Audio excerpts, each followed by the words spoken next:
Morning student, आज हम पढ़ेंगे क्लास 11th के अकाउंट्स के अंदर चैप्टर नंबर 2.15 अशुद्धियों का संशोधन, रेक्टिफिकेशन ऑफ एरर। और हमारा आज का टॉपिक है उच्चंत खाते का अर्थ, विशेषताएं और उसकी आवश्यकता, मीनिंग, कैरेक्टरिस्टिक्स और नीड्स और सस्पेंस अकाउंट। तो हम स्टार्ट करते हैं कि जो सस्पेंस अकाउंट है वो क्या होता है। उच्चंत खाता वह खाता है जिसका निर्माण अज्ञात भूलों का लेखा करने के लिए किया जाता है। ये वे भूलें होती हैं जिनका पता नहीं चल पाता। यह एक अस्थायी खाता होता है। अगले वर्ष जब त्रुटियों का पता चलता है तो इनका लेखा इसमें किया जाता है। सभी त्रुटियों का संशोधन होने के बाद उच्चंत खाता स्वतः ही बंद हो जाता है। इस खाते का कोई भी शेष हो सकता है। इसका डेबिट शेष होने पर चिट्ठे के संपत्ति पक्ष में तथा क्रेडिट शेष होने पर चिट्ठे के दायित्व पक्ष में दिखाया जाता है। इस खाते को उद्धृत खाता भी कहते हैं।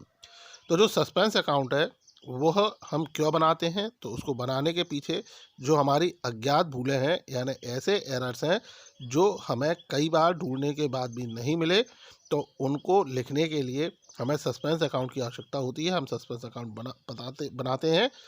और यह जो अकाउंट होता है यानी जो सस्पेंस अकाउंट है वो एक अस्थाई खाता है, टेम्परेरी अकाउंट होता है।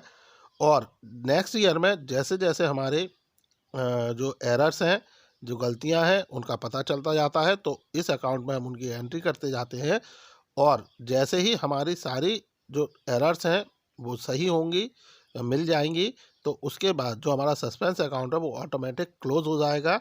और इस अकाउंट का कोई भी बैलेंस हो सकते हैं, यानी डेबिट या क्रेडिट कोई भी बैलेंस होता है।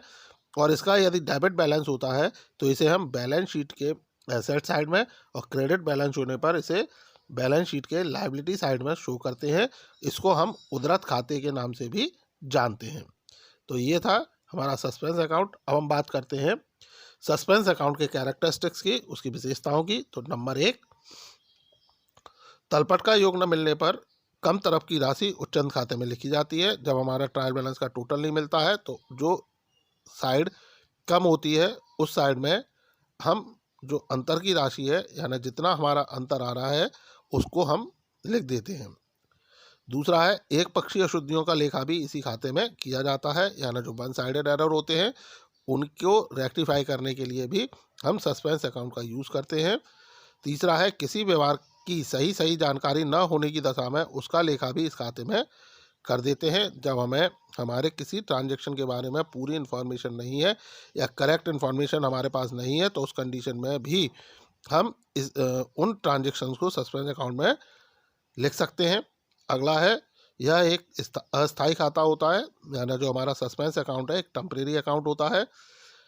अगला है अशुद्धियों के सुधार के लेखे कर देने पर यह स्वतः बंद हो जाता है, यानी जैसे ही हमारा जो एरर्स हैं जैसे ही वो सही होते हैं उनमें हम करेक्शन कर लेते हैं या उनको हम रेक्टिफाई कर देते हैं तो सस्पेंस अकाउंट ऑटोमेटिक क्लोज हो जाता है। अगला है इस खाते के क्रेडिट शेष चिट्ठे के दायित्व पक्ष में व डेबिट शेष संपत्ति पक्ष में दिखाए जाते हैं। यानी जो हमारा सस्पेंस अकाउंट है यदि इसका क्रेडिट बैलेंस है तो इसे बैलेंस शीट के लायबिलिटी साइड में, और अगर डेबिट बैलेंस है तो बैलेंस शीट के एसेट साइड में शो किया जाता है। अब हम बात करते हैं उच्चंत खाते के निर्माण की आवश्यकता या इसकी जो नीड है किसी भी बिजनेस के अंदर वो क्यों होती है। तो पहला है तलपट के दोनों पक्षों के योग का मिलान न होने पर। दूसरा है एक पक्षीय अशुद्धियों का होना। तीसरा है व्यवहार की सही जानकारी न होने पर। पॉइंट है तलपट के दोनों पक्षों के योग का मिलान न होने पर। Total of the both side of trial balance not being tallied. तो जब तलपट के दोनों पक्षों का योग समान नहीं आता या उनमें अंतर होता है और काफ़ी प्रयासों के बावजूद भी त्रुटि का पता नहीं चलता, तो ऐसी परिस्थिति में अंतर की रकम को उच्चंत खाते में हस्तांतरित करके तलपट के जिस पक्ष का योग कम है उस पक्ष में उच्चंत खाता लिखकर योग को बराबर कर लिया जाता है। तत्पश्चात अंतिम खाते तैयार कर लिए जाते हैं। तो जो तलपट सस्पेंस अकाउंट है उसको बनाने की नीड हमें क्यों है, हम क्यों उसको बनाएं, तो उसका कारण है कि जब हम अपने ट्रायल बैलेंस बनाते हैं और ट्रायल बैलेंस बनाते समय जब हमारे ट्रायल बैलेंस के दोनों साइड के टोटल डेबिट और क्रेडिट साइड्स के टोटल टैली नहीं होते हैं तो ऐसी कंडीशन में हम क्या करते हैं कि जो हमारा ट्रायल बैलेंस के डिफरेंस की अमाउंट होती है, यानी डेबिट और क्रेडिट बैलेंस के जो डिफरेंस निकलते हैं, जो अंतर की राशि होती है, उसे हम सस्पेंस अकाउंट में ट्रांसफ़र करके कर देते हैं, और जिस साइड का टोटल कम होता है, जिस साइड का हमारा बैलेंस कम होता है, उस साइड में रकम हम लिख देते हैं, और इस तरह से हम अपने ट्रायल बैलेंस को इक्वल कर सकते हैं, उसको टैली कर सकते हैं, और उसके बाद अपने फाइनल अकाउंट तैयार कर सकते हैं। दूसरा है एक पक्षीय अशुद्धियों का होना, एग्जाइटिंग और वन साइडेड एरर।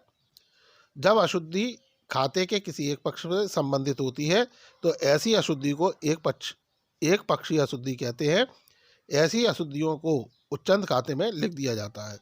यानी जब हमारे अकाउंट्स के अंदर कोई ऐसी एरर हो जो वन साइडेड है, या कोई ऐसी गलती होती है जिसका प्रभाव केवल एक ही खाते पर पड़ता है या एक ही पक्ष पर पड़ता है, तो ऐसी अशुद्धियों को सुधारने के लिए भी हमें सस्पेंस अकाउंट की आवश्यकता पड़ेगी, या सस्पेंस अकाउंट हमारे लिए कंपलसरी होगा। तीसरा है व्यवहार की सही जानकारी न होने पर, lack of proper knowledge of transactions. जब किसी व्यवहार की सही जानकारी प्राप्त नहीं होती है तो ऐसी परिस्थिति में उस व्यवहार की पूर्ण सूचना प्राप्त होने तक ऐसे लेखों को उच्चंत खाते में लिख दिया जाता है। यानी जब हमारे बिजनेस के अंदर जो कई सारे ट्रांजैक्शन होते हैं, और उन ट्रांजैक्शंस की जब हमें प्रॉपर नॉलेज नहीं होती है, हमें पूर्ण जानकारी नहीं होती है, तो ऐसी कंडीशन में उन्हें हम अपने सस्पेंस अकाउंट में ट्रांसफ़र कर देते हैं और उनको रिकॉर्ड कर लेते हैं, उनकी एंट्री हम यहाँ कर देते हैं।